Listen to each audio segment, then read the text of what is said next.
पहले आपको ध्यान रखना है गार्गी कौन थी। क्वेश्चंस मन में आना चाहिए आपको कि गार्गी कौन थी, मैत्रेयी कौन थी और कपिला कौन थी।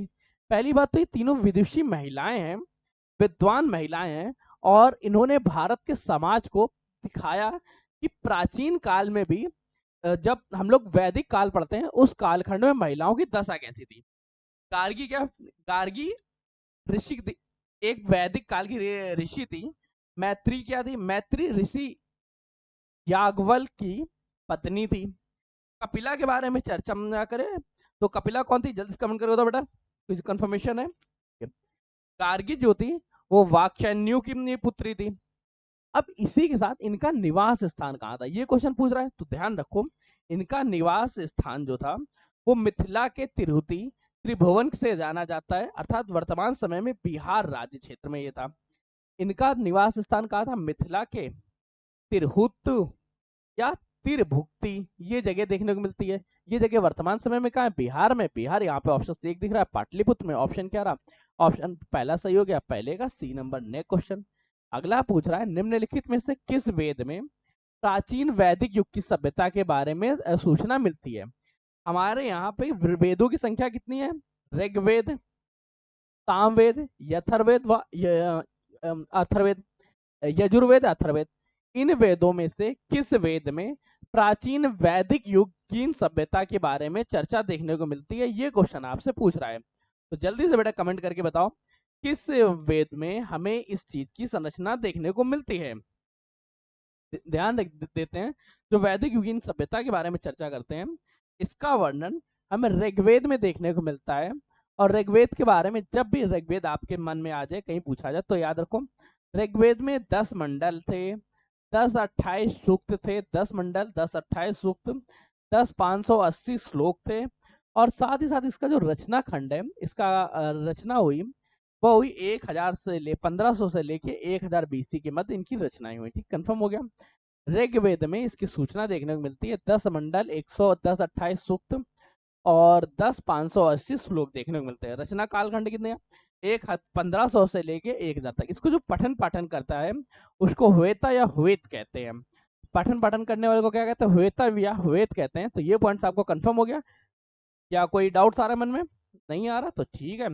अब इस सेशन को अपने दोस्तों के साथ शेयर करते हुए अगले क्वेश्चन को देखो।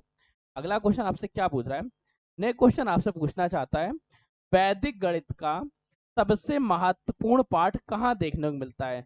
वैदिक गणित का प्रयोग हमें कहाँ पर देखने को मिलता है, ये क्वेश्चन आपसे पूछ रहा है। जल्दी से कमेंट करके बताओ बेटा कि वैदिक गणित का सबसे प्रयोग या वैदिक गणित का ज्ञान हमें कहाँ पे देखने को मिलता है।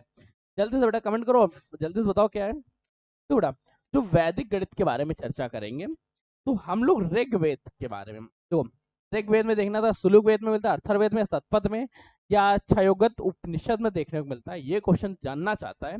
तो ध्यान रखो हमारे यहाँ एक वेद दिखा गया, एक सूत्र लिखा गया जिसे सुलु सूत्र कहते हैं। शुलु सूत्र कुछ कुछ जगह पे ये आपको शुल्व के नाम से देखने को मिलेगा और कुछ जगह ये सुलवा के नाम से देखने को मिलेगा। क्या नाम है, इस तरह से अलग अलग लेखन की जगह हमें ऐसे देखने को मिले हैं। कभी एग्जामिनर ने सुल्व दिए, कभी शुल्व दिए, कभी शुल्व दिए। नहीं समझ में आ रहा तो मैं इसको और साफ कर देता हूँ। सुल्व, सुलवा सूत्र और शुल्व सूत्र, इन नामों से हमें ये अलग अलग टाइम पे देखने को मिलता है। अब इसमें हुआ क्या, यहाँ पे प्राचीन समय में ज्यामिति के बारे में बताया गया। ज्यामिति के साथ ही साथ यहाँ पे बताया गया कि निर्माण कला का निर्माण कैसे किया जाता है, निर्माण कला किस तरह से भवन निर्माण, स्थान निर्माण इत्यादि के बारे में बताया गया। और यहाँ पे रस्सियों व खूटियों की सहायता से, रस्सी गाड़ो खूटियों, रस्सी और खूटियों की सहायता से वृत्त बनाना, आयत बनाना, इनके बारे में चर्चा की गई। जब ऐसी चर्चाएं की गई तो ये है क्या, सुलु सूत्र, शुल्वा सूत्र, इसलिए इसे वैदिक गणित का सबसे महत्वपूर्ण पाठ माना जाता है। कि वैदिक काल में गणित के बारे में सबसे ज्यादा कहाँ पे देखने को मिला, वो शुल्वा सूत्र में देखने को मिला। शुलु सूत्र को सुलवा सूत्र, शुल्व सूत्र के नाम से जाना जाता है। यहाँ ज्यामिति और निर्माण कला के बारे में। अब इसका निर्माण किस तरह से बताया गया था, तो ये भी ध्यान रखना, इसका जो निर्माण बताया गया था वो रस्सियों व खूटियों की सहायता से वृत्त व आयत का निर्माण इत्यादि इनमें फेमस थे। अगले क्वेश्चन, नेक्स्ट क्वेश्चन आपसे पूछना चाहता है, अच्छा सतपथ ब्राह्मण क्या था। सतपथ ब्राह्मण यजुर्वेद का एक ग्रंथ है। अथर्ववेद में विभिन्न प्रकार के मंत्र स्तुतियों के बारे में बताया गया। नेक्स्ट पॉइंट याद रखो, आर्यों द्वारा निम्नलिखित में से कौन सा कौशल कार्य नहीं किया जाता था। इनमें से कौन सा कार्य आर्यों द्वारा नहीं किया जाता था? मिट्टी के बर्तन का निर्माण, आभूषण निर्माण, बढ़ईगिरी या लुहार, इनमें से कौन से कार्य आर्य नहीं करते थे? ये क्वेश्चन पूछ रहा है।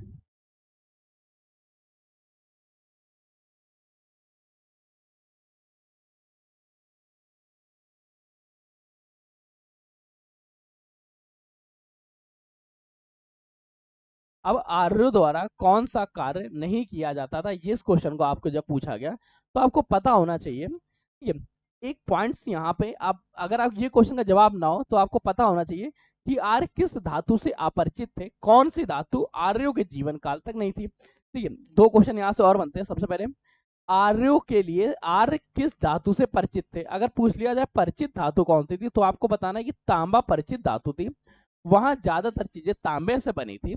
परंतु यहाँ आर्य लोग लोहे से परिचित नहीं थे। जब लोहे से परिचित ही नहीं थे तो लोहार या लौहगिरी ये सारे सारे शिल्पकार या ये सारे सारे कौशल भी नहीं उत्पन्न होंगे। अर्थात चौथे का ऑप्शन क्या हो गया? ऑप्शन नंबर डी सही हो गया कि यहाँ पे लोहार व लौह कार्य जैसे कार्य नहीं किए जाते थे। अगला क्वेश्चन, नेक्स्ट क्वेश्चन पूछ रहा है, भारत सरकार के भारत शासन के प्रतीक शब्द सत्यमेव जयते निम्नलिखित में से किस ग्रंथ से संबंधित? सत्यमेव जयते का मतलब क्या हुआ? सत्य की ही जीत होती है, सत्य की सदा जीत होती है। अब सत्य की विजय होती है, ये तो वाक्य सत्य है। ये भारत ने स्वीकार कब किया था सत्यमेव जयते को? 26 जनवरी सन 1950 को ये भारत का ध्येय वाक्य अर्थात भारत का राष्ट्रीय वाक्य के रूप में स्वीकृत किया गया। भारत का प्रतीक शब्द प्रतीक वाक्य भी ये बनता है। इसका प्रयोग कहां से ये लिया गया, ये पॉइंट याद रखो। यह मुंडकोपनिषद से लिया गया। मुंडकोपनिषद है क्या? ये एक उपनिषद है। ऑप्शन क्या हो गया? ऑप्शन नंबर ए सही हो गया। अच्छा, उपनिषद का मतलब क्या होता है? मन में जब भी क्वेश्चन उत्पन्न हुए, उपनिषद का मतलब क्या होता है? उप का मतलब समीप, निषद का मतलब बैठना। जब कभी हम गुरु के समीप बैठ के कोई ज्ञान धारण करते हैं तो इस तरह का ज्ञान हमें उपनिषद कहलाता है। गुरु के समीप बैठ के धारण किया गया ज्ञान उपनिषद कहलाता है। अर्थात उपनिषद कंफर्म हो गया। मुंडकोपनिषद से कौन सा वाक्य लिया गया? सत्यमेव जयते, ये भी कंफर्म हो गया। अब सेशन स्टार्ट करते हैं। अगला नेक्स्ट क्वेश्चन आपसे पूछ रहा है, आयुर्वेद के वैद्य चिकित्सा भगवान किसे कहा जाता है? ये क्वेश्चन आपसे पूछना चाहता है। आयुर्वेद के चिकित्सा में भगवान, आयुर का वैद्य या चिकित्सा का भगवान किन्हें कहा जाता है?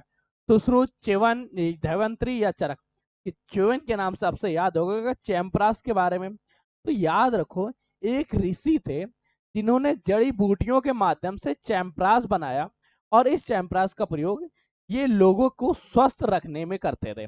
लोगों के स्वास्थ्य की रक्षा करने के लिए उन्होंने इसका निर्माण कराया था। अब तो वर्तमान समय में आप सभी लोग इसके बारे में जान ही गए होंगे। च्यवन है क्या? ऋषि च्यवन द्वारा, चैम्प्रास है क्या? ऋषि च्यवन द्वारा मानव स्वास्थ्य की संकल्पना है, मानव को स्वस्थ रखने के लिए बनाया गया एक दिव्य जड़ी बूटियों युक्त खाद्य पदार्थ है। धनवंतरी की चर्चा करें। धनवंतरी क्या थे? क्वेश्चन, अच्छा इसके बारे में बात बताएंगे, पहले सुश्रुत के बारे में चर्चा कर लेते हैं। ठीक है, सुश्रुत जी क्या थे? सुश्रुत जी ने एक पुस्तक लिखी जिसको सुश्रुत संहिता के नाम से जानते हैं। सुश्रुत की पुस्तक क्या है? सुश्रुत संहिता।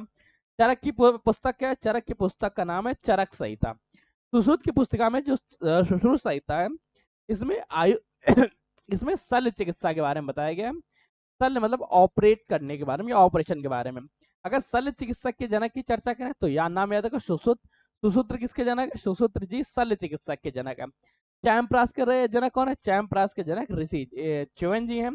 चरक संहिता की चर्चा करें, चरक संहिता को, जो चरक को माना जाता है, इन्हें भारतीय चिकित्सा का जनक माना जाता है। भारतीय चिकित्सा के जनक माने जाते हैं।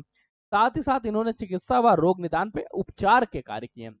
धनवंतरी की चर्चा करें, धनवंतरी को हम लोग भगवानों का डॉक्टर मानते हैं, इसीलिए इन्हें चिकित्सा का भगवान भी कहा जाता है। अब इनके बारे में पॉइंट्स क्या है? ये सबसे पहले तो आयुर्वेद के जनक हैं। आयुर्वेद के जनक के साथ इन्होंने देवताओं के चिकित्सक बने। ऑप्शंस यहाँ पूछ रहा है, चिकित्सा का भगवान किसे कहते हैं? चिकित्सा का भगवान धनवंतरी को कहते हैं। ऑप्शन क्या रहा? ऑप्शन नंबर सी सही हो गया, छठे का सी नंबर है। ठीक है, आपके मन में कोई क्वेश्चन, कोई शंका कुछ भी उत्पन्न हो रहा है तो आप लोग कमेंट करके बता सकते हैं। ये क्वेश्चन है। वैसे आप लोगों को जान के बेहद अच्छा लगेगा, पेट 2023 के क्वेश्चंस का एनालिसिस इस संडे को होगा। साथ ही संडे को हम लोग लाइव चर्चा का एक इवेंट रखेंगे जहां पे हम और आप आपस में विचार व्यक्त करेंगे कैसे क्या किस चीज को ग्रो करना चाहिए। आपके मन में जो सुधार हो वो बताइएगा, हमारी टीम उन सुधारों पे कार्य करेगी। नेक्स्ट पॉइंट, वेद शब्द का अर्थ क्या है? वेद शब्द का अर्थ ज्ञान है, बुद्धिमत्ता है, कुशलता है या शक्ति है, ये क्वेश्चन पूछ रहा है, ध्यान रखो। वेद शब्द जो है इसका अर्थ होता है, ये जो बना है ये संस्कृत भाषा के विद धातु से बना है। धातु कौन सी इसमें? विद धातु। विद का मतलब होता है जानना, और वेद का अर्थ क्या होता है? प्राचीनतम शब्द है, और इसका प्रयोग होता है ज्ञान हेतु, जानने हेतु। ऑप्शंस क्या रहा है यहाँ पे? सातवें का ऑप्शन नंबर ए सही रहा। वेद का अर्थ यहाँ पे ज्ञान से है। ठीक, नेक्स्ट क्वेश्चन की चर्चा करते हैं। अगला क्वेश्चन है, वैदिक लोगों द्वारा किस धातु का प्रयोग पहले किया गया था? किया गया था, ठीक है। चांदी का प्रयोग किया गया, लोहे का प्रयोग किया गया, सोने का प्रयोग किया गया, तांबे का प्रयोग किया गया। निम्नलिखित में से किसका प्रयोग किया गया? क्वेश्चन जल्दी से याद रखो। वैदिक लोगों ने सबसे पहले, अभी हम लोगों ने पढ़ा था, तांबे का प्रयोग सबसे पहले किया था। और यहाँ के लोग अनभिज्ञ किससे थे? अनभिज्ञ थे लोहे से। अगर आपसे क्वेश्चन बोले वैदिक काल के लोग किस धातु से अनभिज्ञ थे, तो लोहे से अनभिज्ञ थे, और साथ ही साथ तांबे का प्रयोग करते थे। ऑप्शन क्या रहा? आठवें का ऑप्शन नंबर डी सही रहा। नेक्स्ट क्वेश्चन के बारे में अगला क्वेश्चन पूछ रहा है, भारत में वर्ण व्यवस्था किस लिए बनाई गई थी? ये जो ऊंच नीच का भेदभाव है,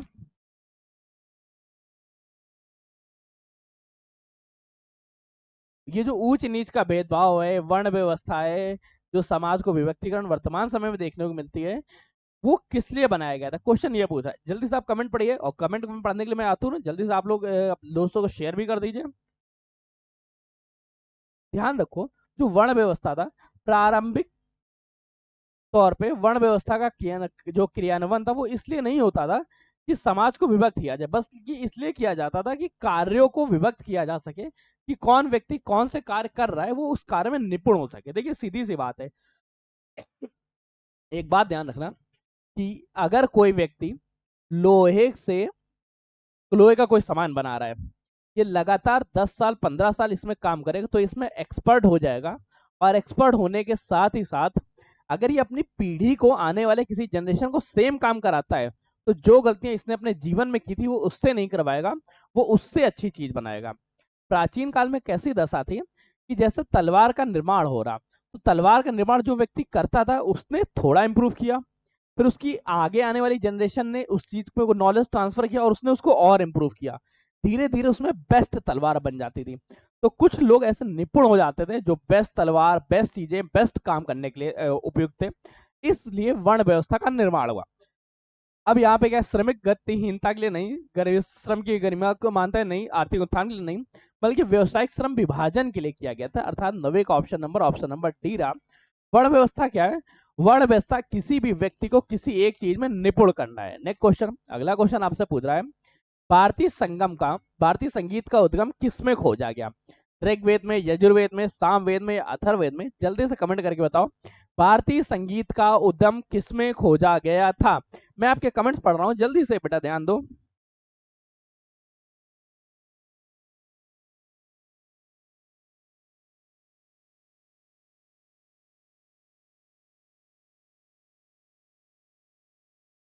बेटा देखो, जो अब आप इसके बारे में पॉइंट्स पूरा पढ़ लो। ऋग्वेद क्या है? ऋग्वेद वेदों के ज्ञान पठन पढ़ने से संबंधित है, कैसे पढ़ेंगे, क्या पढ़ेंगे, कैसे सुंदर अच्छा पढ़ेंगे। वहीं अगर यजुर्वेद की चर्चा करें, यजुर्वेद में गीतों के बारे में बताया गया, सामवेद संगीत के बारे में बताता है, और ये जो गीत यहाँ पे लिखे गए ये देवताओं को प्रसन्न करने के, सामवेद संगीतों के बारे में सामवेद में क्या, संगीतों के बारे में, यजुर्वेद में गीतों का, यज्ञों के बारे में और कर्मकांडों के बारे में, अथर्ववेद जो ये मंत्रोच्चारणों के बारे में चर्चा करता है। अब एक एक पॉइंट्स को ध्यान रखो। संगीत, संगीत से याद रखो, संगीत अर्थात सामवेद। संगीत एवं गीत के बारे में कौन कार्य करेगा? संगीत और गीत के पठन पढ़ने से संबंधित कौन सा? सामवेद है। नेक्स्ट क्वेश्चन के बारे में,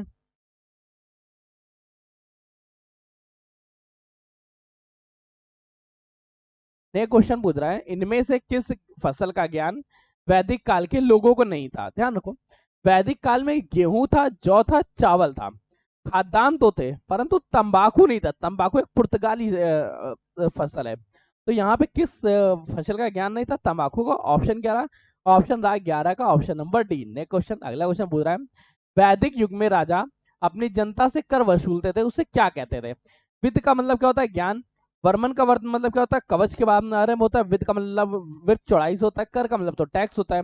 परंतु इनमें से क्या जो वैदिक युग के लोग टैक्स लेते थे, वैदिक काल में राजा अपनी जनता से करों को बलि के रूप में लेता था, अर्थात ऑप्शन क्या रहा? 12 का ऑप्शन नंबर ए सही रहा। नेक्स्ट क्वेश्चन, अगला क्वेश्चन पूछ रहा है कि कोई वैदिक आर्य का प्रमुख भोजन क्या था। वैदिक काल के लोग पहले तो पशुपालक थे, पशुपालक के साथ ही साथ ये जो पूरा पूरा समाज था, ये ग्रामीण सामाजिक व्यवस्था थी। ग्रामीण सामाजिक व्यवस्था में फल और फल मिल सकते हैं, चावल दाल भी मिल सकते हैं, दूध और इसके चावल में उत्पाद भी मिल सकते हैं, जौ एवं चावल भी मिल सकता था। परंतु अब आपको क्वेश्चन पता करना है कि इसका प्रमुख भोजन कौन थे। जल्दी से बेटा कमेंट करके बताओ।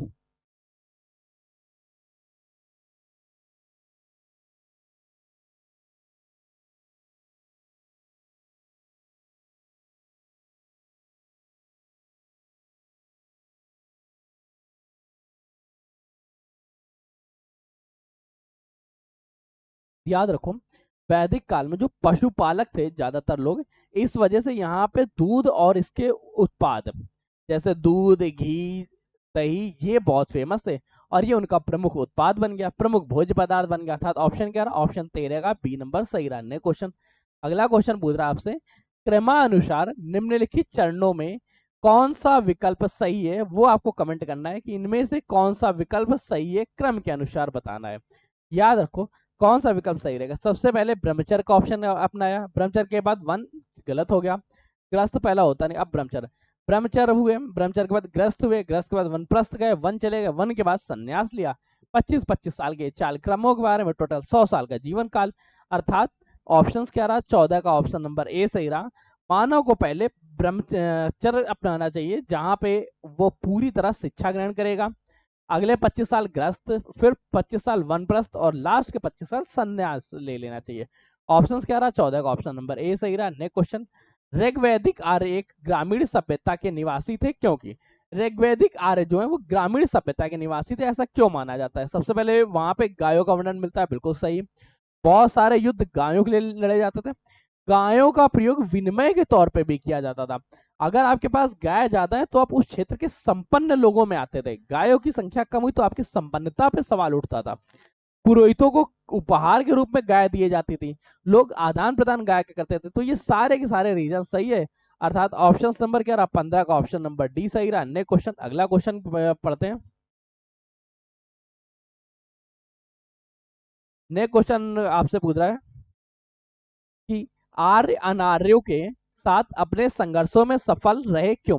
आर्य जो थे वो अनार्य से ज्यादा, जो लोग आर्य नहीं थे, जो उनसे ज्यादा क्यों अपने संन्यासों में, अपने संघर्षों में सफल रहे, क्वेश्चन ये पूछना चाहता है। तो ध्यान रखो है क्या, सबसे पहले जो आर्य आए थे ये दूसरे क्षेत्र से आए थे, इनकी जो वास्तविक दशाएं थी वो कुछ अच्छी थी। दशाओं का मतलब क्या है, इनके युद्ध कौशल अच्छे थे, ये योद्धा थे, साथ ही साथ ये परिस्थितियों को एवं वातावरण के अनुसार ढलते चले गए। पॉइंट ध्यान रखना है, इनके पास बेहतर सैन्य तकनीक थी, युद्ध कला में एक्सपर्ट थे, युद्ध रणनीति अच्छी थी, फास्ट मूवमेंट के लिए घोड़े इत्यादि का प्रयोग करते थे। इस वजह से ये आर्य अनार्यों की से जब संघर्ष हुआ तो उसमें सदैव विजेत रहे। पॉइंट्स कौन सा रखना है, ये बड़े अधिक पैमाने में हाथियों का प्रयोग करते हैं, तो हाथियों को यहाँ पे प्रयोग बहुत ज्यादा नहीं देखने को मिलता है। ये अधिक लंबे व बलवान थे, ये एक बार पॉइंट्स बांध सकते हैं। परंतु ये वास्तविक दशाओं के अनुकूल नहीं था, ये एक उन्नत शहरी संस्कृति नहीं, आर्य जो थे वो ग्रामीण संस्कृति थे, उन्होंने घोड़े द्वारा चलाए जा रहे रथों का प्रयोग किया। ये ऑप्शन नंबर केवल डी सही है, 16 का ऑप्शन नंबर डी सही रहा। नेक्स्ट क्वेश्चन, अगर ये ना होता तब हम लोग अधिक लंबे और बलवान थे, ऑप्शन नंबर बी लगाते। कभी कभी मोस्ट सुटेबल के चक्कर में भी हमें एक ऑप्शन को छोड़ना पड़ता है। नेक्स्ट क्वेश्चन, योग के प्रणेता कौन है, योग के प्रणेता कौन है, ये क्वेश्चन आपसे पूछ रहा है, जल्दी से ध्यान रखो। अच्छा पहले पॉइंट ध्यान रख लो, अगर अत्रोदेय की चर्चा करें, अत्रोदेय क्या होना, एक ऋषि है। बाणभट्ट कौन थे, ये तो आपको पता ही होगा, ये बाणभट्ट बाणभट्ट गद्यकार थे, इन्होंने एक रचनाएं लिखी हैं। नेक्स्ट पॉइंट देखो, वक्रांता के नंबर क्या है, वक्र करने वाली स्त्री, ठीक है। और जो पतंजलि की चर्चा करें, पतंजलि क्या है, योग के प्रवक्ता है, पतंजलि ने योग का आविष्कार किया और ज्यादातर जगह पतंजलि ने इसे फैलाया। ऑप्शन क्या रहा, ऑप्शन नंबर 17 का ए नंबर रहा। तो योग के प्रणेता कौन है, योग के प्रणेता पतंजलि जी हैं, ऑप्शन ए बिल्कुल सही जवाब। नेक्स्ट क्वेश्चन, निम्नलिखित में से कौन चिकित्सक नहीं है, सुश्रुत चिकित्सक है, चरक चिकित्सक थे या नहीं थे, ये आप लोग जल्दी से कम चवर्णक तो नहीं, धन्वंतरी भी चिकित्सक थे, तो चवर्णक थे, ये भारतीय दार्शनिक हैं। अर्थात ऑप्शन यहाँ क्या रहा, यहाँ पे ऑप्शन नंबर सी सही रहा कि चवर्णक जी चिकित्सक नहीं है, ये भारतीय दार्शनिक है। नहीं है तो कौन है वो भी याद रखना। ऑप्शन क्या रहा, 18 का ऑप्शन नंबर सी सही रहा। नेक्स्ट क्वेश्चन, अगला क्वेश्चन पूछ रहा है संस्कृत भाषा का पहला व्याकरणकर्ता कौन था। संस्कृत भाषा को सबसे पहले किसने व्याकरण के रूप में ये लिखा, वो पणिनि जी थे। ऑप्शन क्या रहा, 19 का डी नंबर सही है कि संस्कृत भाषा का पहला व्याकरणकर्ता पणिनि थे। नेक्स्ट पॉइंट, निम्नलिखित में से किस वेद में वली सूत्रों को सम्मिलित किया गया है। वली सूत्रों का सम्मेलन हमें किस वेद में मिलता है, वो हमें मिलता है यजुर्वेद में, अर्थात 20 का ऑप्शन क्या रहा, ऑप्शन नंबर सी। सामवेद क्या, संगीत से, ऋग्वेद क्या, पढ़ने पढ़ने से, और जो संगीत एवं गाने से कितना हुआ ये। अथर्ववेद क्या, अथर्ववेद मंत्रोच्चारणों के बारे में बताता है। ऑप्शन यहाँ क्या रहा, यहाँ पे ऑप्शन नंबर सी सही रहा। नेक्स्ट क्वेश्चन की चर्चा, मनुस्मृति किस विषय से संबंधित है। अच्छा, मनुस्मृति में क्या है, मनुस्मृति में सामाजिक व्यवस्था के बारे में बताया गया कि तत्कालीन सामाजिक व्यवस्था कैसी थी, कानूनों के बारे में बताया गया, साथ ही धार्मिक ग्रंथ है ये एक तरह से। अब यहाँ देखो मनुस्मृति के बारे में अर्थशास्त्र बिल्कुल नहीं, राज्य व्यवस्था के बारे में बिल्कुल नहीं, कला के बारे में, परंतु कानून के बारे में बताया गया, अर्थात 21 का ऑप्शन नंबर सी सही रहा। इसके साथ क्या सामाजिक व्यवस्था है, कानून व्यवस्था तो हो गई, साथ ही साथ यहाँ पे धार्मिक क्रियाकलापों के बारे में बताया गया मनुस्मृति, धार्मिक क्रियाकलापों के बारे में। तो ये तीनों पॉइंट्स याद रखने हैं। वो एग्जाम में क्या पूछ ले वो नहीं पता, पर जो भी पूछ लेगा हमारा पढ़ाया हुआ ये पूछेगा, ये बात कंफर्म है। नेक्स्ट पॉइंट, कंबोडिया के किस प्रसिद्ध मंदिर में रामायण और महाभारत के चित्र दर्शाए गए हैं। रामायण और महाभारत के चित्र कंबोडिया के किस मंदिर में दर्शाए गए हैं, ये क्वेश्चन पूछ रहा है। याद रखो ये दुनिया का सबसे बड़ा धार्मिक स्थल है, और धार्मिक स्थल के साथ ही भगवान विष्णु को संबंधित है किसको समर्पित, भगवान विष्णु को समर्पित है। धीरे धीरे वर्तमान समय में ये बौद्ध मंदिर बन गया। अब यहाँ पे पॉइंट्स याद रखना, ये है ये अंकोर वाट है, 22 का ऑप्शन नंबर सी सही रहा। अंकोर वाट कंबोडिया का प्रसिद्ध मंदिर है जो भगवान विष्णु को समर्पित है। नेक्स्ट पॉइंट, उपनिषद शब्द का शाब्दिक अर्थ क्या है। उपनिषद शब्द का अर्थ अभी उन्होंने पढ़ा था ज्ञान प्रवृत्ता, ये तो सारे सारे वेद हैं, परंतु जब उपनिषद पढ़ेंगे तो उपनिषद का मतलब होता है गुरु के समीप बैठ के चीजों को सीखना, वो जो वक्ता कह रहे हैं उनके बारे में सीखना और उनके से ज्ञान लेना। अब आप किसी हमारे समीप बैठ गए तो हम लोग क्या है, हम लोग उपनिषद करने लगे। नेक्स्ट पॉइंट, किसी मनीषी ने, पंडित ने दक्षिण भारत का आर्यकरण किया। दक्षिण भारत को उत्तर भारत से मिलाने का कार्य ऋषि अगस्त्य जी ने किया, अर्थात 24 का ऑप्शन नंबर सी सही रहा। नेक्स्ट क्वेश्चन, निम्नलिखित वैदिक संस्कृतियों में संहिताओं में से भारतीय संगीत का उद्गम किसमें किया खोजा गया। संगीत का मतलब सामवेद, तुरंत याद रखो, जब कभी सामवेद का वर्णन होगा तो वहां संगीत के बारे में बताया जाएगा, संगीत से संबंधित रहेगा। ऑप्शन क्या रहा, 25 का ऑप्शन नंबर बी सही रहा। नेक्स्ट पॉइंट के बारे में, ऋग्वेद किससे पढ़ने पढ़ाने से संबंधित है, ये पॉइंट्स भी याद रखना। ऋग्वेद के बारे में और भी क्वेश्चन पूछा जाता है कि इसमें मंत्र कितने हैं, श्लोक कितने हैं। ठीक, नेक्स्ट पॉइंट आपसे क्वेश्चन पूछ रहा है, आपके मन में कोई क्वेश्चन हो तो आप लोग कमेंट करके बता भी सकते हैं। आर्य अनार्यों की प्राचीनतम बस्ती कहाँ थी। आर्य जनजातियों की प्राचीनतम बस्ती कहाँ थी, आर्य कहाँ के निवासी थे, ये क्वेश्चन पूछना चाहता है, तो इसका आप लोग सही से जवाब दीजिएगा और अच्छे से ध्यान से समझ के जवाब दीजिएगा। क्या ये उत्तर प्रदेश के थे, बंगाल के थे, सिंधु के थे, या दिल्ली के थे। याद प्राचीन काल में किसी भी तरह की चीजों का बसने का सबसे ज्यादा, मतलब देखिए कोई भी संस्कृति के बसने के लिए सबसे उपयुक्त जगह कौन सी है, किसी जलाशय के समीप होना। अब जलाशय जितना बड़ा होगा, जितना अधिक क्षेत्र में होगा, वह संस्कृति उतनी उन्नत होगी। जैसे पॉइंट्स याद रखो, चाहे हड़प्पा सभ्यता हो, चाहे मेसोपोटामिया की सभ्यता हो, ये किसी नदी तट पर विकसित हुए। ऐसे जब आर्य आए तो इन्होंने सप्त सिंधु नदी का क्षेत्र अपनाया, यहाँ पे सबसे अच्छी उपजाऊ जमीन, सबसे अच्छी रहने योग्य क्लाइमेट दशाएं मिलती थी। अब यहाँ पे आर्य जनजाति कहाँ बसी, ऑप्शन आपका सही हो गया, 26 का ऑप्शन नंबर सी सही रहा। नेक्स्ट क्वेश्चन के बारे में, अगला क्वेश्चन पूछ रहा पंचतंत्र के लेखक विष्णु शर्मा, ये भी कोई क्वेश्चन पूछने वाली। 27 का ऑप्शन नंबर क्या रहा, ऑप्शन नंबर सी सही रहा। पंचतंत्र के लेखक कौन है, विष्णु शर्मा। नेक्स्ट पॉइंट, भारत का पहला आक्रमण किसने किया। तो अब आक्रमण करने के बारे में, निवास के बारे में, सबसे पहले तो भारत में आर्य आए थे, तो यहाँ का तो ऑप्शन नंबर ए सही है, परंतु क्वेश्चन ये भी पूछा जा सकता है भारत पे पहला सफल विदेशी आक्रमण कौन सा था। सफल होना चाहिए, विदेशी होना चाहिए, और आक्रमणकर्ता का नाम आपसे क्वेश्चन पूछ रहा है। याद रखो, अगर क्वेश्चन ये पूछ ले तब आपको यहाँ पे लगाना डेरिस प्रथम। टेरिस प्रथम जो था भारत पे प्रथम सफल आक्रमण करने वाला विदेशी व्यक्ति था। है कहाँ का ये? ईरान का है। और ईरान में भी कौन से? ईरान के हरमानी वंशज का ये था। ऑप्शंस क्या रहा है यहाँ पे? यहाँ का तो 28 का ए नंबर ऑप्शन सही हो गया। बाकी इसके जो साइड के क्वेश्चंस पढ़ सकते हैं वो भी आपने पढ़ लिया, समझ लिया। नेक्स्ट क्वेश्चन के बारे में देखो और बताओ। निम्नलिखित में से विषम को, चलो सामवेद, यजुर्वेद, अजरवेद, परंतु विष्णु पुराण ये अलग हो गया। 23 का option number C. Next point पूछ रहा है, गायत्री मंत्र किसने लिखा था? गायत्री मंत्र के लेखक कौन है? याद रखो, डायरेक्ट पूछ ले तो याद रखो गायत्री मंत्र के लेखक विश्वामित्र जी हैं। परंतु इस क्वेश्चन में डायरेक्टली क्वेश्चन नहीं पूछा, इस क्वेश्चन में पूछा गया यजुर्वेद, अथर्ववेद, सामवेद या, याद रखो गायत्री मंत्र का वर्णन या क्या ऋग्वेद के तीसरे मंडल के 62वें सूक्त में, 62वें सूक्त के भी 10वें श्लोक में हुआ है क्या? ऑप्शन तो यहाँ पे हो गया ऑप्शन नंबर 30 का सी नंबर सही होगा ऋग्वेद में। परंतु ऋग्वेद में भी याद रखो तीसरे मंडल के 62वें सूक्त के 10वें श्लोक में इसका वर्णन किया गया गायत्री मंत्र। गायत्री मंत्र है क्या?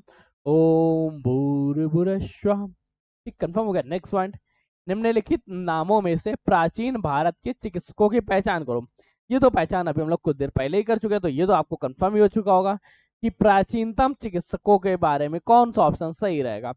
चारक, सुश्रुत, पतंजलि, बिल्कुल सही। ऑप्शन क्या रहा? ऑप्शन नंबर सी सही रहा। नेक्स्ट पॉइंट अगला देखिए, उपनिषद क्या है? उपनिषद क्या है? हिंद कथा संग्रह? बिल्कुल नहीं।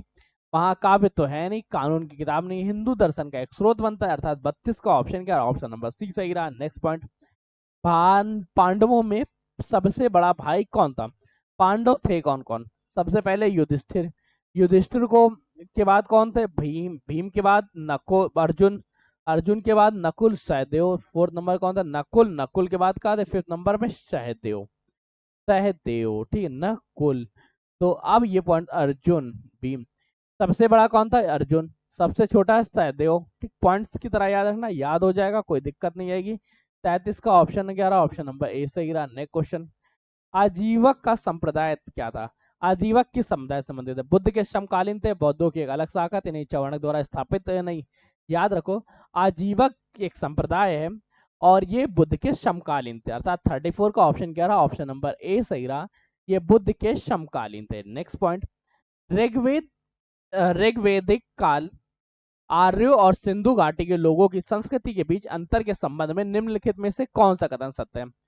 ऋग्वेदिक कालीन आर्य कवच और शिष्ट हेलमेट का प्रयोग करते थे, जबकि सिंधु घाटी के लोग इसका प्रयोग कोई साक्ष्य नहीं मिलता था। ऑप्शन ये तो सही रहा। नेक्स्ट पॉइंट, ऋग्वेदिक काल में आर्य आभूषणों, चांदी, ताम्र का ज्ञान था, जबकि सिंधु घाटी सभ्यता के लोग केवल तांबा और लोहे का ज्ञान था। ये भी ऑप्शन सही है।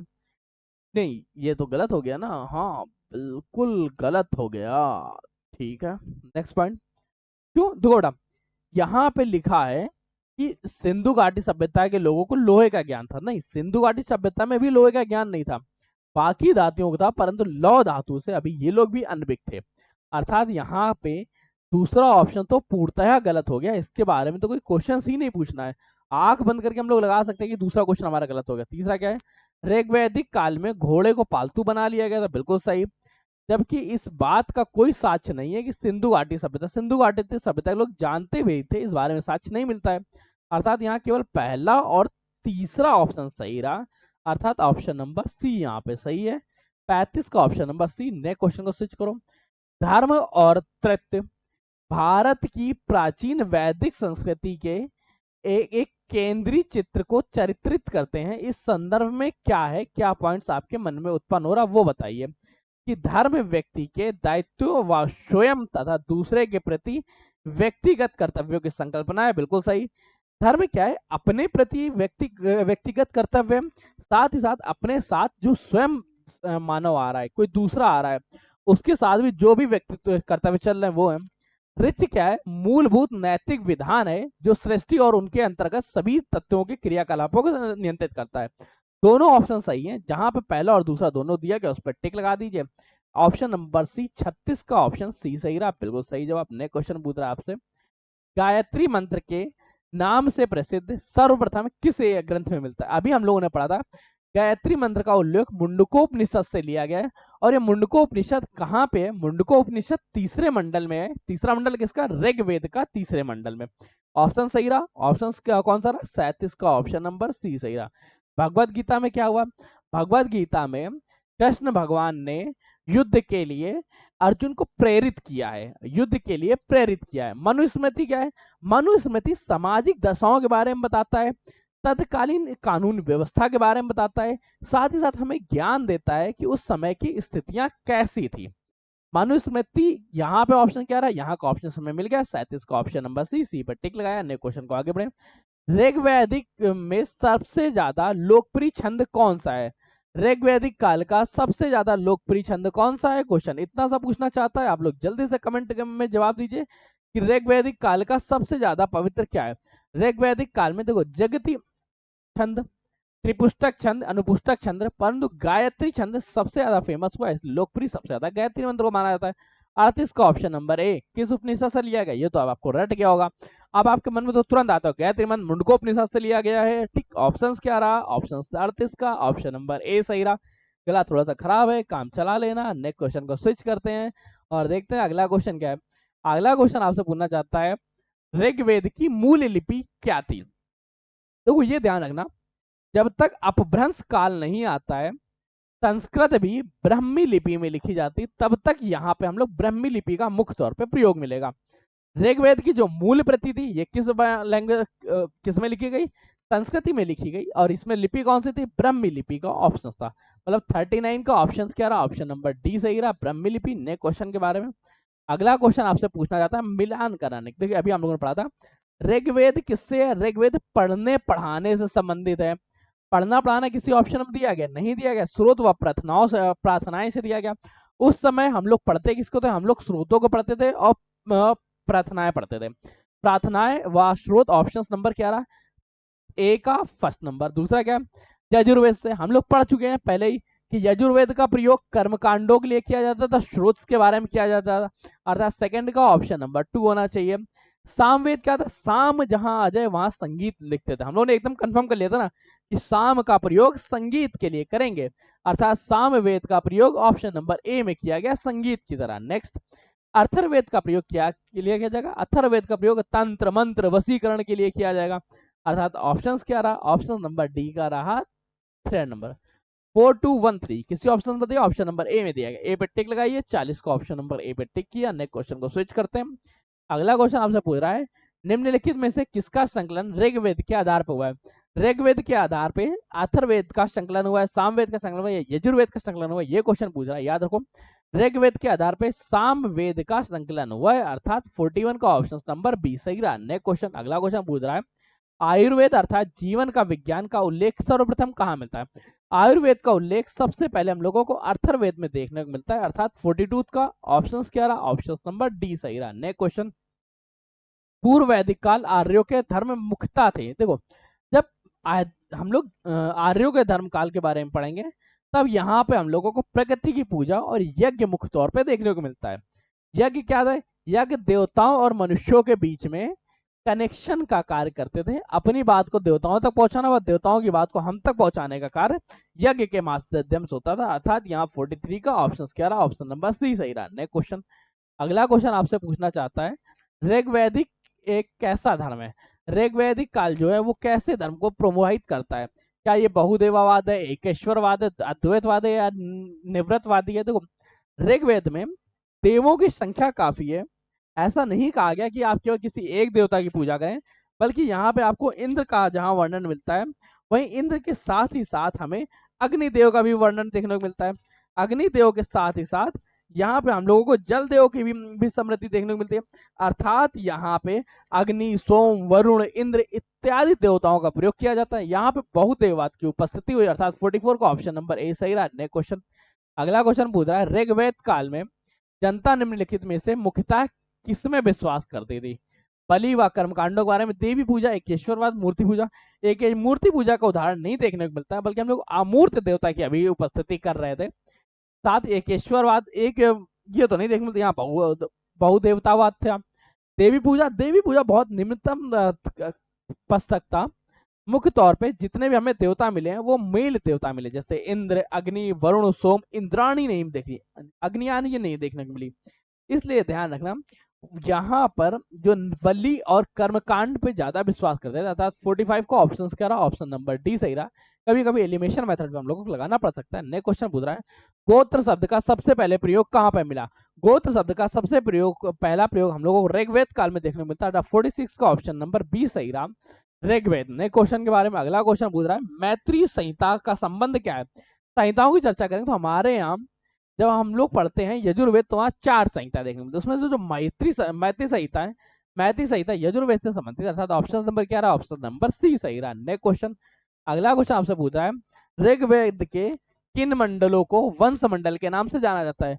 वंश मंडल के नाम से किन्हें जाना जाता है, याद रखो। तो हुआ क्या, ऋग्वेद में अगर दूसरे मंडल से लेके 7वें मंडल तक पढ़ेंगे तो इसको हम लोग वंश मंडल कहते हैं। ऑप्शंस क्या रहा है यहाँ पे, किस्म दिया, ऑप्शन नंबर बी दिया गया है, अर्थात 48 का ऑप्शन नंबर बी बिल्कुल सही रहा। नेक्स्ट क्वेश्चन को स्विच करिए और बताते हैं। अगला क्वेश्चन आपसे पूछ रहा है, सुरा की आहुति का संबंध क्या है। सुरा की आहुति से क्या संबंधित है, अश्वमेघ यज्ञ से, राजसूय से, वाजे से, या स्तोत्रमणि से। स्तोत्रमणि से संबंधित है सूर्य का आहुति, अर्थात ऑप्शन क्या रहा, 49 का ऑप्शन नंबर डी सही रहा। नेक्स्ट क्वेश्चन के बारे में, ऋग्वेद में सर्वाधिक मंत्र किसके लिए प्रयोग किया गया। ध्यान रखो बेटा, इसको थोड़ा सा ध्यान रख लेते हैं। क्या, अगर आपसे पूछ ले सबसे ज्यादा मंत्र किसके लिए प्रयोग किए गए तो अग्नि के लिए किए गए। कितने मंत्र हैं, 200 सूक्तों में अग्नि का प्रयोग करने देखने को मिलता है। वरुण के 47 अर्थात 47 सूक्त देखने को मिलते हैं। वहीं अगर विष्णु की चर्चा करें तो देखो, विष्णु के से पहले बात कर लेते हैं इंद्र के बारे में। इंद्र के लिए 250 सूक्त देखने को मिलते हैं। अग्नि की चर्चा करें, अग्नि के लिए हमें 200 अग्नि के लिए 200 सूक्त देखने को मिलते हैं। वरुण के लिए 47 सूत्र देखने को मिलते हैं। सोम के लिए 143 सूत्र देखने को मिलते हैं। विष्णु और यम के लिए यहाँ पे सूत्रों की संख्या अभी मुझे ज्ञात नहीं है, अर्थात यहाँ का ऑप्शन क्या रहा, पांचवे का ऑप्शन नंबर ए सही रहा। सबसे ज्यादा सूक्त किसके लिए, अग्नि के लिए। अग्नि का कार्य क्या था, मनुष्य की बातों को देवता तक पहुंचाना व देवताओं के व मनुष्यों के बीच के कनेक्शन को स्थापित करना। नेक्स्ट क्वेश्चन, ऋग्वेद में निम्नलिखित में से किस शिल्प का उपयोग उल्लेख नहीं मिलता है। याद रखो यहाँ पे हाथ मृदबाण संरचना बुनाई है, बाड़ाईगिरी है, परंतु हाथी के दांत का उत्कीर्णन नहीं मिलता है कि हाथी के दांत को निकाल के फिर उसमें पॉलिश की जाए, अर्थात 41 का ऑप्शन क्या रहा, ऑप्शन नंबर ए सही रहा। नेक्स्ट क्वेश्चन, अगला क्वेश्चन पूछ रहा है, विष्णु का प्राचीनतम उल्लेख कहाँ मिलता है। भगवान विष्णु का सबसे पहला उल्लेख हमें कहाँ देखने को मिलता है। क्वेश्चन इतना सा पूछ रहा है, याद रखो विष्णु का उल्लेख हम लोगों को ऋग्वेद में देखने को मिलता है, अर्थात 52 का ऑप्शन क्या रहा, ऑप्शन नंबर ए सही रहा। नेक्स्ट क्वेश्चन, अभी फिर से हमें मेल कराना है, सामवेद किससे संबंधित हो गया, संगीत से। बिल्कुल सही हो गया, कोई दिक्कत तो नहीं आई। यजुर्वेद किससे हो गया, यजुर्वेद में हम लोगों ने इस समय ईश्वर महिमा के बारे में देख लेते हैं, नहीं बलिदान विधि देखेंगे, ठीक है। ऋग्वेद क्या है, ऋग्वेद ईश्वर की महिमा बताएगा। अथर्ववेद औषधियों से संबंधित रहेगा, अर्थात पहले का ऑप्शन नंबर 3 हो गया। दूसरे की चर्चा करें तो ऑप्शन नंबर 1 हो गया। तीसरे की चर्चा करें तो ऑप्शन नंबर 2 हो गया। चौथे की ऑप्शन करें तो ऑप्शन नंबर डी सही हो गया, अर्थात 314 डी ऑप्शन क्या, ऑप्शन नंबर ए सही रहा। 53 का ऑप्शन नंबर ए सही रहा। नए क्वेश्चन को स्विच करते हैं। अगला क्वेश्चन पूछ रहा है, ऋग्वेद में वशिष्ठ को किसके पुरोहित के रूप में स्वीकार किया गया है। जो गुरु वशिष्ठ हैं इनको किसका पुरोहित माना गया। ये पूर्वों के थे, भरतों के थे, कुरवों के थे, या तरवुष्म। याद रखो, कमेंट बेटा करके बताना पड़ेगा आपको कि कौन सा ऑप्शन सही है। जो सबसे ज्यादा सही जवाब देगा उसके कमेंट को मैं अभी पिन करने वाला हूँ, ठीक है। ध्यान रखो, ऋग्वेद में जो वशिष्ठ थे ये भरतों के पुरोहित, अर्थात ऑप्शन क्या रहा, 54 का ऑप्शन नंबर बी सही रहा। नेक्स्ट क्वेश्चन के बारे में, अगला क्वेश्चन पूछ रहा है, 10 राजाओं के युद्ध का उल्लेख कहाँ भारतों द्वारा पुरोहित कौन थे। 10 राजाओं के युद्ध में भारतों का पुरोहित कौन थे। इस समय जो भारत के पुरोहित थे वो गुरु वशिष्ठ थे, अर्थात 55 का ऑप्शन नंबर क्या, ऑप्शन नंबर बी सही रहा। नेक्स्ट पॉइंट, अगला क्वेश्चन पूछ रहा है आपसे, प्रसिद्ध 10 राजाओं का युद्ध का उल्लेख कहाँ मिलता है। इसका वर्ड युद्ध का उल्लेख हमें ऋग्वेद में देखने को मिलता है, अर्थात 56 का ऑप्शन नंबर क्या रहा, ऑप्शन नंबर ए सही रहा। नेक्स्ट क्वेश्चन, ऋग्वेद में निम्नलिखित देवताओं में से किसके वर्णन के लिए उसके रथ बकरे खींचते हैं। रथ अगर बकरे से खींचा जा रहा तो पूषण देवता है, अर्थात ऑप्शन क्या रहा, ऑप्शन नंबर ए सही रहा। पूषण देवता का वर्णन इस तरह से किया जाता है कि उनके रथ को बकरे खींच रहे हैं, अर्थात 57 का ऑप्शन क्या रहा, ऑप्शन नंबर ए सही रहा। नेक्स्ट क्वेश्चन के बारे में, अगला क्वेश्चन पूछ रहा है निम्नलिखित में से कौन सा ऋग्वैदिक स्त्रियों के संदर्भ में नहीं है। ऋग्वैदिक स्त्रियां क्या थी, राजस्वला होने से पहले उनका विवाह किया जाता था, ये ऑप्शन गलत हो गया बिल्कुल। वे युद्धों में सक्रिय भाग लेते थे, बिल्कुल सही। वे यज्ञों का अनुष्ठान करती थी, ये भी सही है। वे सभा की कार्रवाई में भाग लेती थी, ये भी सही है। याद रखो यहाँ पे स्त्रियों की दशा बहुत उन्नत थी, और इसी उन्नत क्रम में हम लोग देखते हैं राजस्वला होने से पहले विवाह ही नहीं किया जाता, उसके बाद ही विवाह किया जाता था। 58 का ऑप्शन क्या रहा, ऑप्शन नंबर डी सही रहा। नेक्स्ट क्वेश्चन, अगला से पूछा निम्नलिखित ग्रंथों में से मुख्यतः किसके यज्ञ वेदियों के निर्माण होता था। धर्मसूत्र में, जो धर्मसूत्र है इसमें वेदियों का निर्माण किया जाता था जिसके अंदर यज्ञ की जाती है। 59 का ऑप्शन क्या रहा, ऑप्शन नंबर बी सही रहा। नेक्स्ट क्वेश्चन, अन्य क्वेश्चन आपसे पूछना चाहता है अवेस्त्रता और ऋग्वेद में क्या समानता है, अवेस्ता किस क्षेत्र से संबंधित है। अच्छा, ये किस क्षेत्र से संबंधित है, क्वेश्चन कुछ ऐसा पूछना चाहता है, बड़ा प्यारा मधुरता के साथ क्वेश्चन है। याद रखो ये दोनों के दोनों जो है वो ईरान से संबंधित है। ऑप्शन क्या रहा, ऑप्शन नंबर बी सही रहा। नेक्स्ट क्वेश्चन, तो ये थोड़ा सा घुमाने वाले कॉम्प्लिकेटेड सवाल हैं जो आपके एग्जाम में पूछे जा सकते हैं, इसलिए हम करा रहे हैं। निम्नलिखित में से कौन सा वेद गद्य एवं पद्य दोनों में लिखा गया। अगर दोनों भाषाओं की चर्चा करें तो यजुर्वेद लिखा जाता है, यजुर्वेद को गद्य एवं पद्य दोनों में लिखा गया, अर्थात ऑप्शन क्या रहा, ऑप्शन नंबर सी सही रहा। नेक्स्ट क्वेश्चन, अगला क्वेश्चन पूछ रहा है छंदोग्य उपनिषद का संबंध किस वेद से है। छंदोग्य उपनिषद जो है वो सामवेद से संबंधित, अर्थात ऑप्शन क्या रहा, 62 को ऑप्शन नंबर सी सही रहा। नेक्स्ट क्वेश्चन, निम्नलिखित में से कौन सा वेद सबसे प्राचीन है, सबसे ज्यादा प्राचीन तो ऋग्वेद है, 63 ऑप्शन नंबर सी सही रहा। नेक्स्ट क्वेश्चन, जल्दी से आप लोग जुड़ते रहिए, बताते रहिए। ऋग्वेद संहिता का नवा मंडल पूर्णता किसको संबंधित है। जो नवा मंडल है वो सोम एवं पेय पदार्थों को संबंधित है जहां पर नशा होता है, अर्थात ऑप्शन क्या रहा, 64 का ऑप्शन नंबर डी सही रहा। नेक्स्ट क्वेश्चन, अगला क्वेश्चन पूछ रहा है ऋग्वेद का कौन सा मंडल पूर्णता सोम को संबंधित है। पूर्णता सोम से अभी हम लोग पढ़ गए नवा मंडल, अर्थात ऑप्शन क्या रहा, ऑप्शन नंबर 9 सी नंबर सही रहा, 65 का option number C. Next question पूछा है यज्ञ संबंधी विधि विधानों का पता चलता है। यज्ञ संबंधी विधि विधानों का पता, देखो अभी हम लोग पढ़ा था ऋग्वेद किससे, ऋग्वेद सदा पढ़ने पढ़ाने से संबंधित है, ठीक है। और सामवेद क्या संगीत से संबंधित है, ब्राह्मण ग्रंथ इसके सपोर्टिव ग्रंथ है। तो बच्चा कौन, यजुर्वेद। यजुर्वेद में किसका प्रयोग किया गया, यजुर्वेद में विधि विधानों का उल्लेख किया जाता था। ऑप्शन क्या रहा, डी नंबर सही रहा, 66 का ऑप्शन नंबर डी सही। नेक्स्ट क्वेश्चन को स्विच करो और बताओ वैदिक युगीन सभ्यता कैसी थी। देखो वैदिक युग में सबसे पहले क्या था, यहाँ पे सामाजिक व्यवस्था एकात्मक ना, एक देववाद ना होकर बहुदेवाद थी, पहला पॉइंट। सेकंड पॉइंट याद रखो ये ग्रामीण सभ्यता थी। अब इन दो पॉइंट्स के आधार पर आप बाकी आंसर लगा सकते हैं। राज राजा का दरबार होता था, ग्रामीण व्यवस्था में ऐसे नहीं होते। ग्रामीण व्यवस्था में प्रधान होता है जो सभी चीजों को लेके चलता है, यहाँ पर भी ऐसे थे। जब गांवों में व्यवसायिक लोगों की संस्था थी, नहीं ऐसा नहीं। जब गांव ही ग्रामीण सभ्यता पे आधारित था तो व्यवसाय ज्यादा डेवलप नहीं होते। भारत के समस्त राज्यों में एक ही राष्ट्रीय सभा थी, नहीं एक ही राष्ट्रीय सभा होती तो राज्य दरबार की तरह कार्य करने लगती, परंतु गांव में ग्रामीण सभ्यता होती थी जिसको लोग मंत्री परिषद की संज्ञा दे सकते हैं, और यही तत्कालीन निर्णयों का निर्धारण करती थी। 67 का ऑप्शन क्या रहा, ऑप्शन नंबर सी सही रहा। नेक्स्ट क्वेश्चन, वैदिक युग में प्रचलित लोकप्रिय शासन प्रणाली कौन सी थी। सबसे ज्यादा लोकप्रिय शासन प्रणाली कौन सी थी, ये निरंकुश राजा, प्रजातंत्र होता नहीं, गणतंत्र नहीं होता था। एक पॉइंट और याद रखो, यहाँ पे लिख दो बहुदेवावाद। ऑप्शन क्या रहा, डी नंबर भी सही हो गया, बहुदेवावाद option number D. Next question को चर्चा करो। निम्नलिखित 4 वेदों में से किस एक में जादुई माया और वशीकरण के बारे में बताया गया है। किसी को वश में करना है तो उसको उसका अर्थ जानना होगा हमें। अगर हमें उसका अर्थ पता चल गया तो हम उसको वश में कर सकते हैं, अर्थात यहाँ पर भी अभी अर्थ ही जान रहे हैं, अर्थात इसको क्या बोलेंगे, अर्थर्वेद। अर्थर्वेद में मंत्र, जादू, टोकना, काला जादू इत्यादि का वर्णन किया था। 69 का ऑप्शन नंबर क्या रहा, ऑप्शन नंबर सी सही रहा। नेक्स्ट क्वेश्चन पूछ रहा है आपसे स्तूप शब्द कहाँ से मिलता है। स्तूप शब्द का उल्लेख सबसे पहले हम लोगों को ऋग्वेद काल में देखने को मिलता है, अर्थात ऑप्शन क्या रहा, ऑप्शन नंबर 70 का ए नंबर सही रहा। नेक्स्ट क्वेश्चन, वर्ण व्यवस्था से संबंधित पुरुष शुक्ल में मूलतः क्या पाया। देखो पुरुष शुक्ल के बारे में भी हम लोग पढ़ चुके थे कि ऋग्वेद में पाया जाता है, पहला ही क्वेश्चन था। इसको कभी भी शुक्ल वेद शुक्ल सूत्र के बारे में या शुल्वा सूत्र इस तरह से भी लिखा जाता है, दोनों पॉइंट्स याद रखना।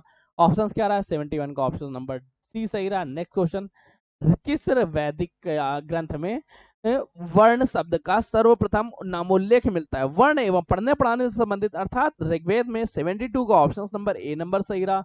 नेक्स्ट क्वेश्चन, निम्नलिखित में से किस वैदिक युग में 4 वर्णों का उद्गम देखने को मिलता है? देखो एक पॉइंट ध्यान रखना, पुरुष सूक्त में देखा, पुरुष सूक्त का क्या 16 में देखा गया, पर एक चीज पॉइंट ध्यान रखना, ये जो वर्णों का उच्चारण है ये मूल संविधान मूल वेद में नहीं था, परंतु पहला और आखिरी जब सूक्त को लास्ट में जोड़ा गया तो उसमें इसका वर्णन देखने को मिलता है, परंतु मूल रूप से जो मूल छवि थी उसमें इसका वर्णन नहीं था। कुल मिला के ये चीजें बाद में थोपी गई हैं ताकि भारतीय वैदिक समाज को खराब किया जा सके एवं उसको दुष्ट टाइप का बताया जा सके। अर्थात ऑप्शन क्या रहा इसका? इसका ऑप्शन नंबर 73 का ऑप्शन नंबर बी सही रहा। नेक्स्ट क्वेश्चन, अगला पूछा है ऋग्वेद में कितनी ऋचाएं थी? तो ऋचाओं से पहले आप लोगों को 2-3 पॉइंट्स और याद रखने पड़ेंगे जो कि आपके बेहद काम देने वाला है। जब कभी भी आप ऋग्वेद से संबंधित क्वेश्चंस पढ़ें तो ये पॉइंट्स आपकी नजरों में आ जाना चाहिए, आपको तुरंत याद होना चाहिए। ऋग्वेद में कुल कितनी रचनाएं, कितने मंडल हैं? याद रखो ऋग्वेद में 10 मंडल हैं। 10 मंडल के साथ ही साथ 128 10-28 सूक्त हैं। 10-28 सूक्त के साथ 10-580 श्लोक हैं।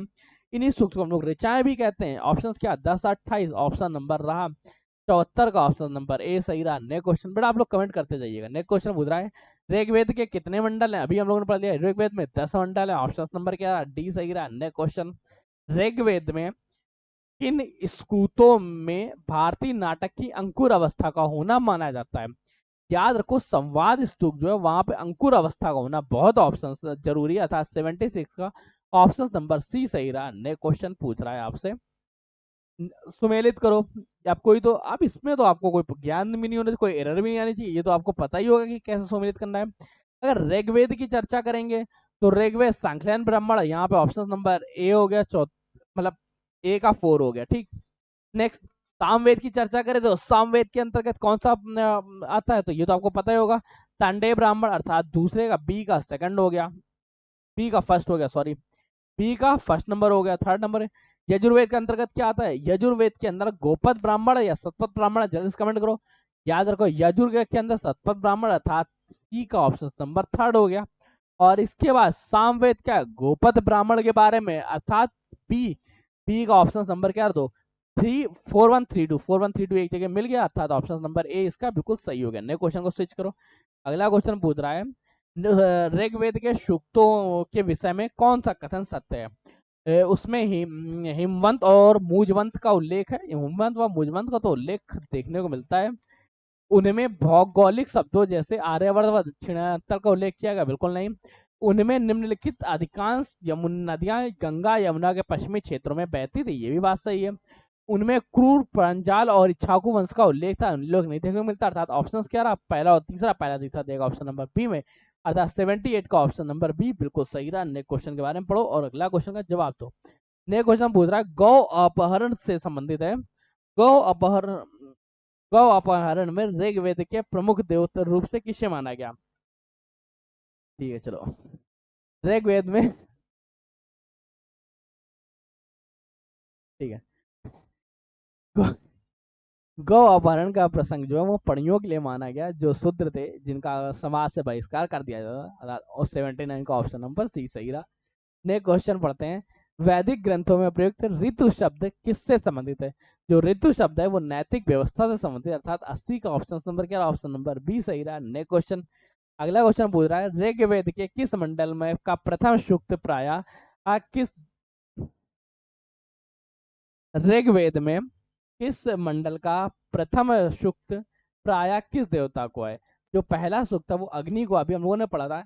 अग्नि देवता क्या है? अग्नि देवता मानव और भगवान के बीच में कनेक्शन का कार्य करते हैं, इसलिए शुरुआत उन्हीं से की जाती है, अर्थात ऑप्शन क्या रहा? 21 का ऑप्शन नंबर ए सही रहा। अब आपको इसका जवाब सही से बताना है। ऋग्वेद में यदुजन का अधिकतर किसके साथ युग में रहता है? यदुजन का अधिकतम युग में किसके साथ बनता है? तो ध्यान रखो तुरसु के साथ बनता है, अर्थात ऑप्शन क्या रहा?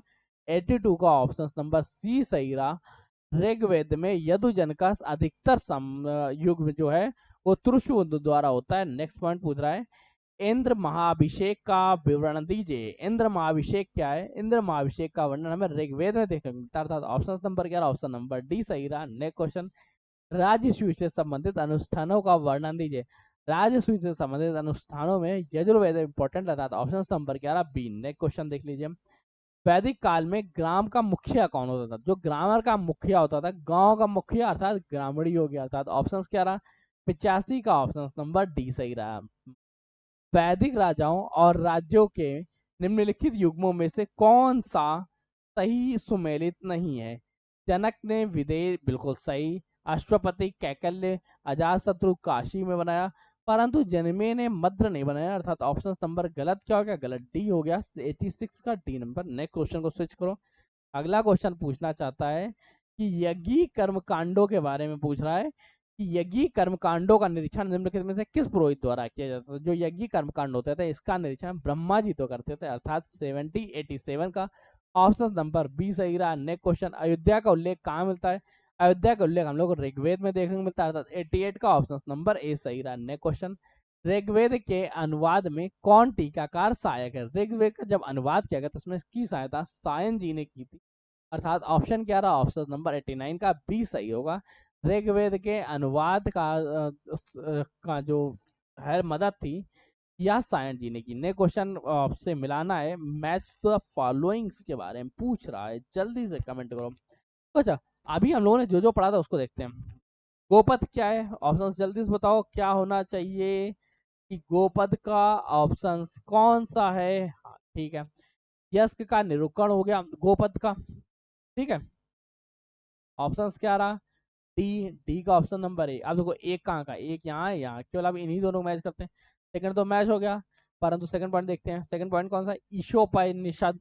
ईशोपनिषद का प्रयोग जो किया गया है वो किसके लिए किया गया? ईशोपनिषद का प्रयोग यजुर्वेद के अध्ययन हेतु किया गया, अर्थात ये सही हो गया और ये गलत हो गया। अब ऑप्शन नहीं हो गया, 90 का ऑप्शन नंबर ए सही। नए क्वेश्चन को स्विच करो। नए क्वेश्चन पूछा, निम्नलिखित में से कौन सा वैदिक अनुष्ठान लोगों को ब्राह्मण वर्ग से बाहर कर देता था? कि ब्राह्मण वर्ग से बाहर थे उनमें प्रविष्ट कर। अच्छा, जब कभी किसी को शुद्धिकरण करके किसी भी धर्म में अपनाया जाता है तो वैदिक काल में इस प्रोसेस को क्या कहते हैं? वैदिक काल में इसको वत्स्योम कहते थे, अर्थात ऑप्शन क्या रहा? 91 का ऑप्शन नंबर सी सही रहा। नेक्स्ट क्वेश्चन पूछ रहा है आपसे, अपने पुरोहित के साथ विदेह माधव के पूर्व की प्रवचन की गई कथा निम्नलिखित में से कहाँ वर्णित की गई है? इसका वर्णन जो है वो सतपथ ब्राह्मण में की गई है। सतपथ ब्राह्मण अर्थात ऑप्शन क्या रहा? ऑप्शन नंबर 92 का ऑप्शन नंबर बी सही रहा। नेक्स्ट क्वेश्चन के बारे में, हिम विदेह माधव का वर्णन किस ब्राह्मण में देखने को मिलता है? जो विदेह माधव है इनका वर्णन सतपथ ब्राह्मण वेद में देखने को मिलता है, अर्थात 93 का ऑप्शन नंबर क्या रहा? बी सही रहा। नेक्स्ट क्वेश्चन, सतपथ ब्राह्मण में निम्नलिखित राजा विदेह माधव से के संबंधित ऋषि थे? याद रखो, जो राजा विदेह माधव के ऋषि हैं इनके ऋषि का नाम ऋषि गौतम राहुगण है, ये याद रखिए। कौन कौन कौन है? गौतम राहुगुण। राहुगुण ये याद रखना, गौतम राहुगुण, अर्थात ऑप्शन क्या रहा? ऑप्शन नंबर 94 का ऑप्शन नंबर डी सही रहा। नेक्स्ट क्वेश्चन के बारे में, अगला क्वेश्चन पूछ रहा है, जंगल की देवी आरायणी का उल्लेख। तो आरायणी का प्रयोग हम लोगों को ऋक संहिता में देखने को मिलता है, अर्थात ऑप्शन क्या रहा? ऑप्शन नंबर ए सही रहा। पुरुष मेध का उल्लेख कीजिए। जो पुरुष मेध है इसका भी उन्होंने बताया सतपथ ब्राह्मण में उल्लेख किया गया, अर्थात 96 का ऑप्शन नंबर सी सही रहा। नेक्स्ट क्वेश्चन, निम्नलिखित में से वैदिक साहित्य का सही कालक्रम क्या है? वैदिक साहित्य को पढ़ने के लिए सबसे पहले तो आपको वैदिक संहिताएं पढ़नी चाहिए, फिर ब्राह्मण वेद, फिर अरण्यक, फिर उपनिषद, इस तरह से करना चाहिए, अर्थात 97 का ऑप्शन क्या? ऑप्शन नंबर ए सही रहा। नेक्स्ट क्वेश्चन के बारे में, ऐत्रेय ब्राह्मण के अनुसार कहाँ से समाज सम्राट की उपाधि धारण कर सकते हैं? अगर सम्राट की उपाधि लेनी है तो उसके लिए प्राच्य एक था, ऑप्शन क्या रहा? 98 का ऑप्शन नंबर डी सही रहा। नेक्स्ट क्वेश्चन, मैच करना है। अब तो इतनी मैचिंग आप लोगों की फाइनल हो ही चुकी है कि ऋग्वेद ऐत्रेय से मिला दो और सामवेद को पंचविंशा से मिला दो। अगर अथर्ववेद की चर्चा करें तो अथर्ववेद को गोपद से मिला दो। यजुर्वेद की चर्चा करें यजुर्वेद सतवेद से। ऑप्शन सही हो गया, याद रखो। कैसे याद रखना है अब ये आपको बताना है। ऑप्शन नंबर सी सही हो गया। नेक्स्ट क्वेश्चन का स्विच और देखते हैं अगला क्वेश्चन क्या पूछ रहा है। अगला क्वेश्चन पूछ रहा है, गोपद ब्राह्मण किससे संबंधित? ये अथर्ववेद से संबंधित, अर्थात ऑप्शन क्या? ऑप्शन नंबर सी रहा। तो बड़ा आज के सेशन को यहीं तक रोकते हैं। आप लोगों को ज्यादा से ज्यादा लोगों के साथ इस वीडियो को शेयर करना है ताकि वो सभी लोग भी इसका फायदा उठा सकें। अब एक छोटी सी अनाउंसमेंट है जिसको आप ध्यान से देखिएगा। लगता है बोर्ड खराब है अनाउंसमेंट। ओके चलिए कोई ना। ओके शायद आ गया। Give me 1 second. चलो, ये सारे के सारे क्वेश्चन जो बाकी 100 बचे हुए क्वेश्चन हैं ये आपको होमवर्क में मिलेंगे। और ये होमवर्क में कहाँ पे मिलेंगे मैं जरा सा उसके बारे में आपको हिंट देना चाहता हूँ कि यहाँ से जाके आप लोग होमवर्क ले सकते हैं। ताकि देखो, होमवर्क कहाँ कहाँ मिलना है। पहले तो हमारे जितने ग्रुप्स हैं, चाहे टेलीग्राम पे ग्रुप हो चाहे व्हाट्सएप पे ग्रुप हो, द एग्जाम बडी के दोनों को फॉलो कर लीजिएगा। वहां पे आपको होमवर्क मिल जाएगा। अगर फॉलो करने से पहले अपने चैनल को सब्सक्राइब कर लिया तो सब्सक्राइब करते ही आप लोगों के लिए एक नया ऑप्शन खुल जाएगा, टुडेज गिफ्ट। टुडे के गिफ्ट पे क्लिक करिएगा तो वहां भी ये लिंक मिल जाएगा। तो कुल मिला के अगर आपको इनकी पीडीएफ लेनी है तो फिर आप लोगों को छोटा सा काम करना पड़ेगा। देखिए पहला क्या है, आप अभी फॉलो कर लीजिए। ये वीडियो जितने लोगों ने देखा है उन सभी लोगों को इसकी पीडीएफ मिलेगी, या आपके जो दोस्त देखेंगे इस वीडियो को यहाँ तक पहुंचेंगे उनको इसकी पीडीएफ मिलेगी। सेकंड पॉइंट, हमारा चैनल है द एग्जाम्स बडी, THEEXAMSBUDDY। हमारे व्हाट्सअप व टेलीग्राम दोनों जगह आपको देखने को मिल जाएगी इसकी पीडीएफ। सेशन कंप्लीट होते ही यहाँ पे अपलोड कर दी जाएगी। थर्ड ऑप्शन क्या है कि हमारे कुछ बैचेस हैं, जैसे GKGS का PYQ बैच, आप इसे ऐड कर सकते हैं। वैसे तो इसकी फीस होने वाली थी 499, पर सर के कहने से आगामी 15 दिनों के लिए 15 जुलाई तक इसकी फीस रहेगी 199। यहाँ से आप ज्वाइन कर सकते हैं। केवल जो सीरियस बच्चे हैं वही हैं। सेशन पसंद आया तो लाइक दोस्तों शेयर कर दीजिए। चैनल पर सब्सक्राइब के लिए, क्योंकि आपके सब्सक्रिप्शन हमारे लिए मोटिवेशन और आपके सिलेक्शन के लिए प्रति एक नया कदम होता है। तब तक के लिए कीप स्टडी, कीप स्माइलिंग, पढ़ते रहिए, मुस्कुराते रहिए। पढ़ाई मुस्कुराते एक साथ अच्छी लगती है।